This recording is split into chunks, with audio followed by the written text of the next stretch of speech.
ఉచిత పథకాలతో చాలా ప్రమాదం ఉంది అని తెలంగాణ హైకోర్టు ఆందోళన వ్యక్తం చేసింది.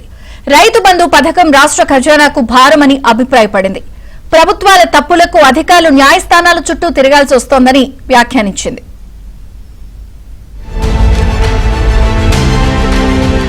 కోర్టు ధిక్కరణ వ్యవహారంలో తెలంగాణ ఆర్థిక శాఖ ముఖ్య కార్యదర్శి సందీప్ సుల్తానియా హైకోర్టు ముందు వ్యక్తిగతంగా విచారణకు హాజరయ్యారు.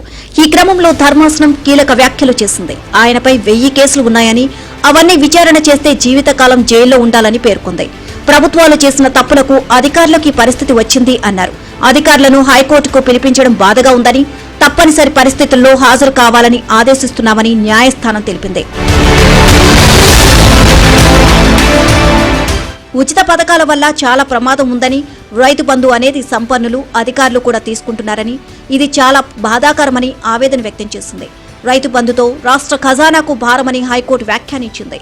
ఉచిత పథకాల కారణంగా పల్లెటూర్లలో పనిచేయడానికి కూలీలు దొరకని పరిస్థితి ఏర్పడిందని, రైతుల స్థితి ఘోరంగా తయారైందని అభిప్రాయపడింది.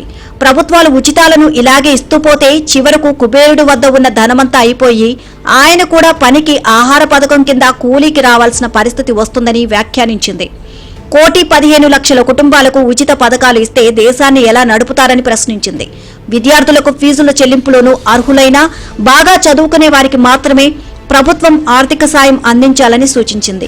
కాలేజీలకు వెళ్లకుండా తిరిగే విద్యార్థులు యాజమాన్యాలను బ్లాక్మెయిల్ చేస్తున్నారని ఆందోళన వ్యక్తం చేసింది.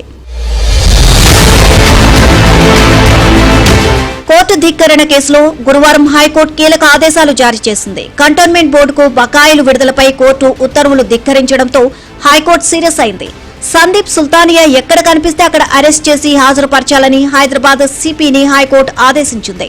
శుక్రవారం ఖచ్చితంగా హైకోర్టు ముందు హాజరవుతానని తెలపడంతో సుల్తానియాకు బెయిలబుల్ వారెంట్ జారీ చేయడంతో పాటు 5,000 పూచికత్తుతో బెయిల్పై హైదరాబాద్ సిపి విడుదల చేశారు.